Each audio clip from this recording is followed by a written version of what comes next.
क्या आप जानते हैं कि इस ब्रह्मांड में इतने तारे हैं कि अगर आप धरती के हर समुद्र किनारे की सारी रेत गिन ले तब भी आसमान के तारों की गिनती उससे कहीं ज्यादा होगी। सोचिए उस विशालता में हम कहाँ खड़े हैं। इस वीडियो में हम निकलेंगे एक ऐसी रोमांचक यात्रा पर जहां हम जानेंगे कि इस पृथ्वी के पार क्या है, कैसे अंतरिक्ष के रहस्य इंसान की सोच से भी कहीं ज्यादा गहरे हैं और कैसे हम उन्हें सुलझाने की कोशिश में लगे हुए हैं। अंतरिक्ष को एक्सप्लोर करना सुनने में जितना शानदार लगता है असल में उतना ही चुनौतीपूर्ण है। सबसे बड़ी चुनौती तो दूरी है। हमारे सबसे नजदीकी तारे प्रोक्सिमा सेंटोरी यहाँ से करीब 4.24 प्रकाश वर्ष की दूरी पर मौजूद है।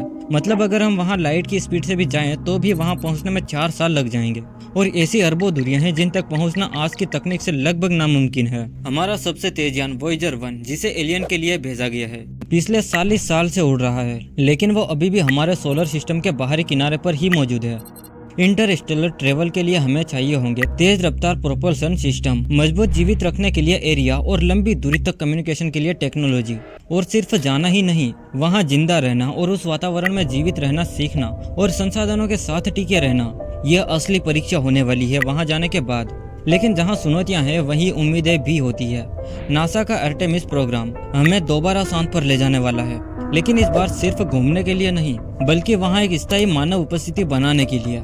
मार्स पर भेजा गया क्यूरियोसिटी रोवर पिछले कई सालों से वहाँ की मिट्टी, वातावरण और जीवन की संभावनाओं की खोज में लगा हुआ है। हमें संकेत मिले हैं पानी की भाप, मिट्टी में ऑर्गेनिक कंपाउंड्स और कुछ ऐसी चीजें जो जीवन की ओर इशारा करती है। अब बारी है यूरोपा क्लाइपर मिशन की, जो जुपिटर के चंद्रमा यूरोपा की सतह के नीचे के महासागरों की खोज करेगा और जहां पानी है वहां जीवन की संभावना भी होती है। साथ ही केपलर स्पेस टेलीस्कोप ने अब तक हजारों एक्सोप्लैनेट खोजे हैं जिनमें से कई हैबिटेबल जोन में मौजूद है।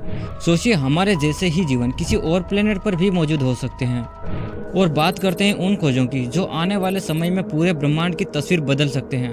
सबसे पहले जेम्स वेब स्पेस टेलीस्कोप। यह टेलीस्कोप इतनी ताकतवर है कि यह ब्रह्मांड के शुरुआती तारों और आकाशगंगाओं को भी देख सकती है। मतलब हम जान पाएंगे कि सब कुछ कैसे शुरू हुआ था।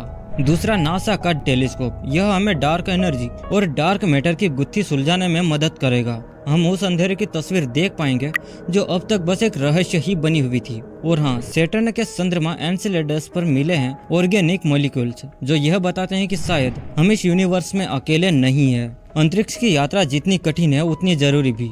हर एक खोज हमें हमारे अस्तित्व के और करीब ले जाएगी। हमें बस रुकना नहीं है क्योंकि ये यात्रा अभी अभी तो शुरू हुई है। अगर आप भी सोचते हैं कि अंतरिक्ष में जीवन है या क्या हम एक दिन किसी और ग्रह पर घर बसा पाएंगे तो कमेंट में अपनी राय जरूर बताइए।